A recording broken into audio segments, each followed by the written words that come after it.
My mom said, "You think you're better." I said, "You think I'm worse." I had just turned 25, finally moving into my own apartment after years of dealing with my mom's sharp tongue and advice that felt more like digs. She had always had a way of making me feel small, whether it was about my career, my relationships, or even my taste in clothes. That night, I was helping her carry groceries in from the car, and she said, "You think you're better." I froze, the plastic bags heavy in my hands. I looked her straight in the eye and said, "You think I'm worse." Her jaw dropped, and I swear the air in the hallway got thicker. She tried to recover with a laugh, but I knew better. This wasn't a one-off. She had been planting seeds of doubt since I was a kid. I dropped the bags inside, slamming the door softly enough to be polite, but hard enough to make my point. That night, I lay awake thinking about every time she'd sneered at my choices, every birthday she'd forgot, every moment she'd treated me like a disappointment waiting to happen. I thought about college applications she dismissed, boyfriends she claimed were beneath me, jobs she said I'd never succeed at. Each memory stung, but it fueled something stronger than anger, a quiet determination. I started small at first. I changed my social media to a private account and posted a picture of my new apartment, a cozy, sunlit space with a little balcony and plants everywhere. A subtle flex,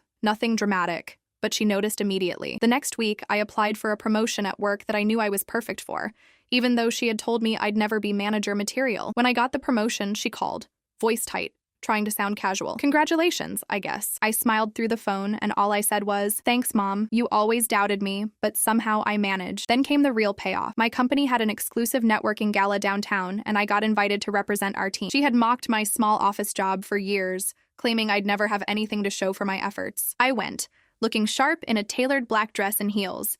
And I didn't just network. I networked with the top executives, the ones she said would never notice me. By the end of the night, I had a mentor lined up, an interview with a major client, and a tiny envelope from HR confirming a year-end bonus that doubled what I usually got. Weeks later, she came over to see how I was doing and peeked into my apartment. She stopped in the living room, eyes scanning the space, trying to hide surprise but failing miserably. I handed her a coffee and said quietly but deliberately, "You think I'm worse? I guess I've been proving you wrong." She didn't have a comeback. She left with her shoulders tight, words trapped in her throat, and for the first time I felt a strange kind of peace. But I didn't stop there. I started documenting my wins quietly. Certificates, small awards, client thank you notes, all the little proof that she never wanted me to have. I left them subtly in her view when she visited, just in corner, just enough for her to see, but not enough for me to brag. Each time she'd glance at them and mutter something vague, but I could see the frustration building. I realized revenge didn't have to be loud. It could be elegantly silent.